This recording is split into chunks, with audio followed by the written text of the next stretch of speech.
My Juventus family, how is everybody doing? I feel like we haven't spoken about Juventus in such a long time. So why not speak about Juventus by making a rebuilding Juventus video? Rebuilding Juventus, getting them to a level where they can compete for the Scudetto. But before everything, what does everybody think about the background music? I'm thinking ambiance, like just to improve the settings, make it sound smooth, cool, entertaining, relaxing. You never know, maybe even one day I'll put some Arab music in the background, or maybe even some Afro beats just to get everybody in the groove. But listen, rebuilding Juventus, this is just a video of me thinking out loud. Now listen, I haven't done much research.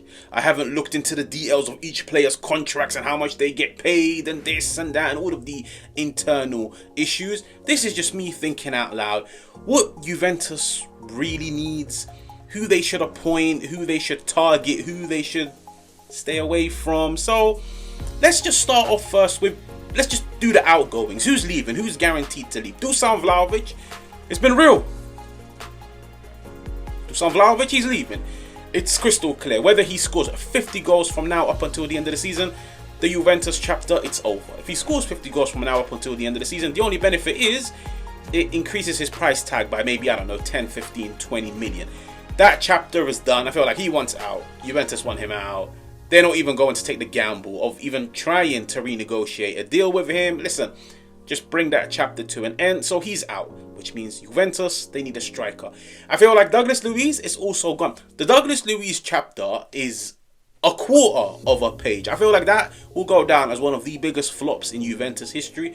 You look at the price tag, you look at what he had done. It's not as if he's a young up-and-coming player that still needs nurturing, that still needs developing, that still needs the necessary experience. This is an experienced pro. This is a guy, imagine. 5 years at Aston Villa, he only missed 6 games because of injury. Juventus, he's missed over 20 and the season isn't even over. I feel like he looks in the mirror and tells himself, I made a big mistake. Maybe I should have stayed at Aston Villa for 1 more year. Maybe I should have just sat down, been patient. Eventually a Premier League club would have come for me. Because the one thing about Douglas Luiz, I feel like this will be the easiest sell that Juventus will ever do. Clubs want him. They wanted him in January. They want him in the summer because Premier League teams have seen what this dude can do in the Premier League.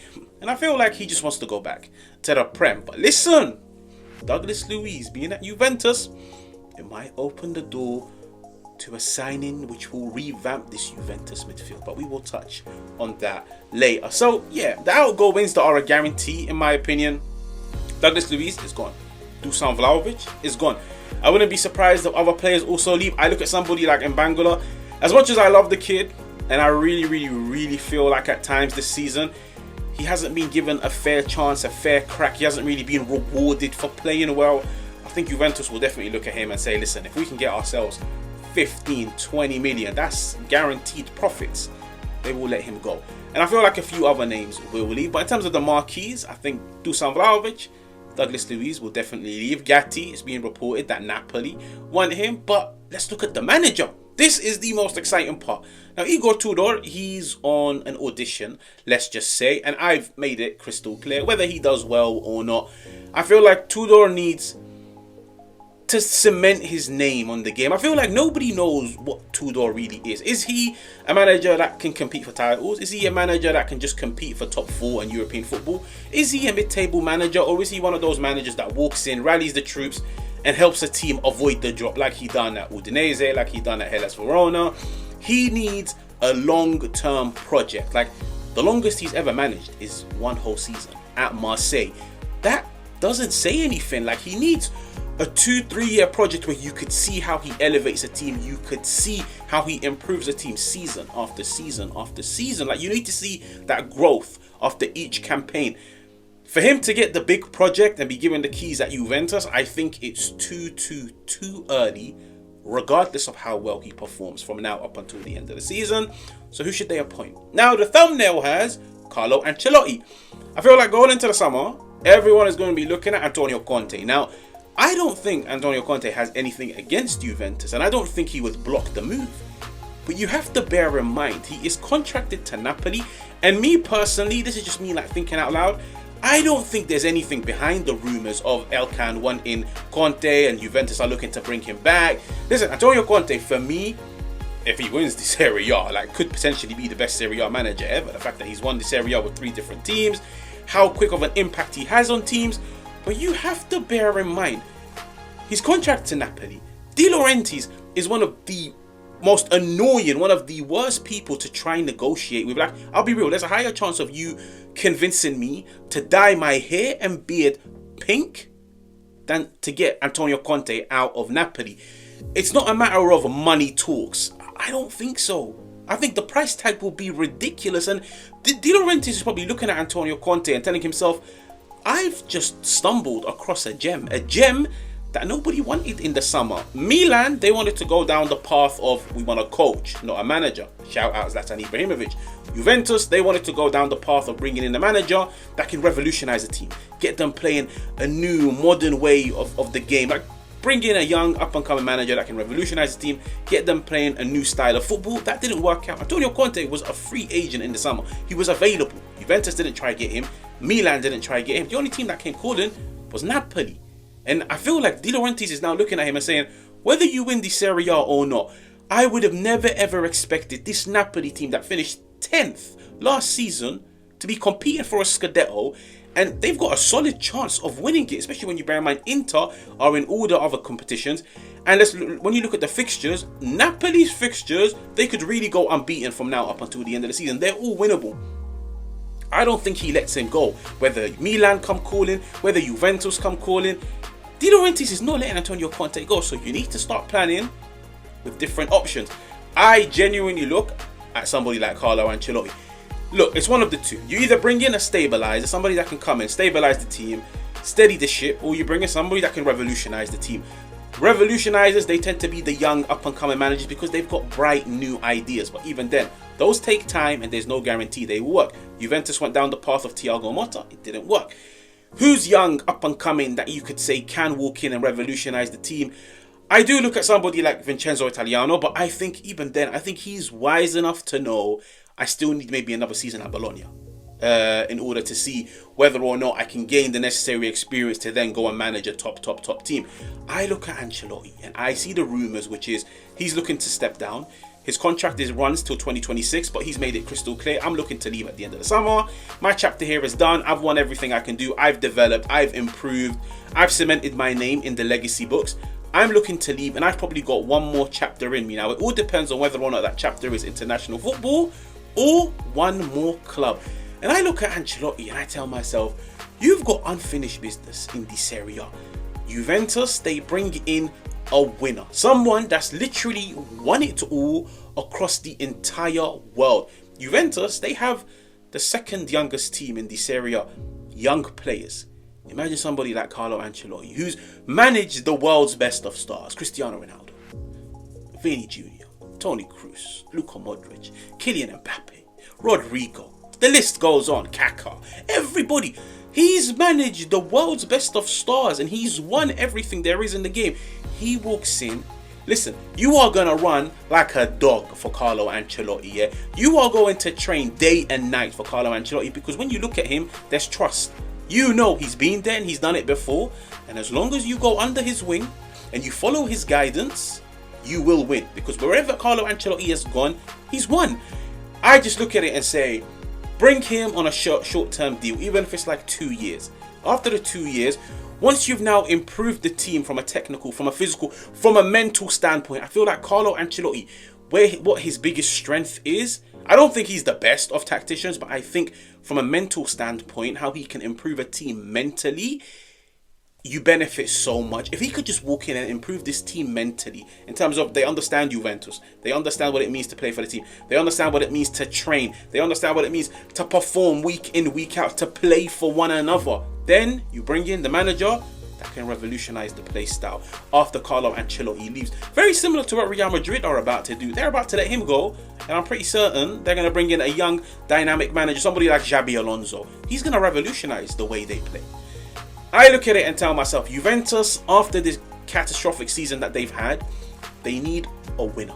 They need somebody that can walk in. There's pedigree, there's prestige to his name. And this is, like I said, just me thinking out loud, Carlo Ancelotti. Now, let's just look at incomings. Now, there's a little market that nobody knows about. It's like a hidden market next to Brazil. But then when you get to Brazil, take a left at the roundabout, take a right, you then get onto Peru. Onto Peru, merge into Venezuela, and then there's a little market called the free agents market.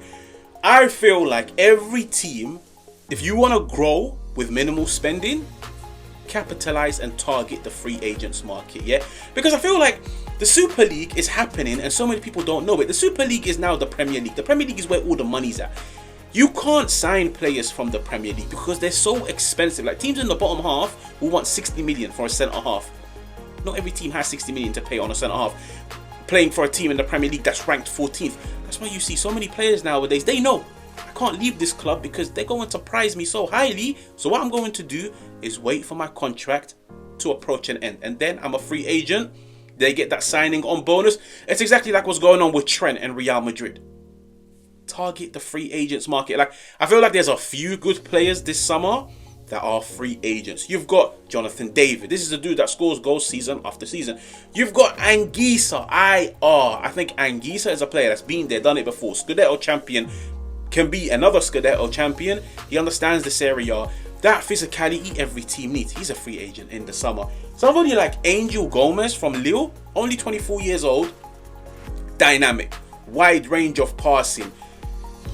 I'm not saying Juventus should go in for him, but if they did, it would be a very, very, very exciting. I feel like he's like a more technical version of Douglas Luiz, and on top of everything, a more reliable version. But to get him on a free, like, why not?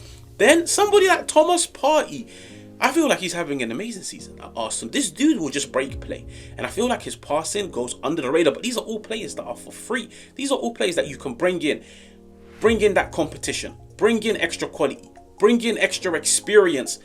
Free agent market is ridiculous. If not, let's look at the free agents in 2026, because these players, even though they might have one more year on their hands, they're still going to be available for a cut price because they've only got 12 more months to go. You're looking at somebody like Ademola Lookman, somebody like Brian Mbumo. Like, this is a guy that plays right wing and he scores 16 to 20 league goals a season. Juventus should definitely look at him. You look at somebody like Mark Gay, only 24 years old, solid centre half. Frankie de Jong, Ryan Cherky, Zagrova. That Bosnian kid is quality. He's only got 12 more months to go. And then, why not bring in players that have been there, done it before? Milinkovic-Savic, Frank Kessie. It's reported that both of them are unhappy in Saudi. But I think Frank Kessie is like, what? Is he 28, 29? Milinkovic-Savic is 30. They can still offer something. You can get them for a premium price. But I feel like the fact that Juventus will let go of marquee signings, they will replace them with marquee signings. And like I said, Douglas Luiz being at Juventus, it opens the door to Sandro Tonali. It really does, because I know Newcastle will have their eyes on Douglas Luiz, the physicality, the technical ability. And I feel like as much as Sandro Tonali is doing well, they might look at him and say, how long is this guy going to stay at Newcastle? Like, we all know his heart is in Italy. We all know his heart is on the Serie A. Listen, you get the opportunity to give Sandro Tonali, and in return you get Douglas Luiz and maybe 10, 15 million on top. I think they would go for it. The striker, you're going to need to replace Dusan Vlahovic. For me, I could see Juventus going all out for Victor Osimhen, but I think a lot of teams are going to go all out for Victor Osimhen in the summer. Listen, me personally, like, I'm not the biggest of fans on Victor Osimhen. I feel like he's very, very, very wasteful. I feel like technically he isn't the best, but the one thing I can guarantee you guys with Victor Osimhen, and this is the thing that makes me respect him, let's just say, this dude's movement in the final third is elite. It is top tier. The fact that he misses so many opportunities yet still finishes a campaign on 15, 20 plus goals is because of how good his movement is. And I feel like Napoli will be looking to let him go for 60, 70 million. The striker market, it isn't the best, but we've all seen what Victor Osimhen can do. I think Juventus will definitely look at him as the Dusan Vlahovic replacement. Listen, you target the free agent market, you target the players with 1 year to go. Juventus can actually build themselves a very, very, very good team. Like, if they were to get their hands, for example, on somebody like Sandro Tonali, if they were to get their hands on somebody like Anguissa, they've improved the midfield. Okay, Sandro Tonali, Anguissa, on top of Kefram Turam, Locatelli, that's a solid midfield. Juventus, they need a right winger. In my opinion, whether they get Mbumo or somebody like Zegrova, they've improved on Nico Gonzalez and Conceição. Defensively, Renato Vega, Mark Guehi, these dudes are good. These dudes will walk in and improve the team, and they wouldn't cost much. They really wouldn't. Because listen, you either wait for them for their contract to come to an end, or you sign them with 12 months to go, and I guarantee you will get them for 50% off the market price. So Juventus, for me, go out and get the big names, because the big names, they tend to have a big impact. But at the same time, target the free agents market. They're stars. There's players that are willing to come. Clubs are willing to sell. Listen, football is all about money. They need money. They don't want to see some of their most prized assets leave for free, like Trent and Real Madrid. Juventus, I feel like this applies to every team. If you plan correctly, you can have an amazing summer with such a minimal amount of spending. But I genuinely would love to hear everybody's opinions. Who you think Juventus should sign, who you think they should let go. The managerial appointments, I would actually love to hear everybody's opinions, because I really want to make a video like breaking down all of the possible candidates. So make sure to put them in the comments, and I will catch you guys on another one.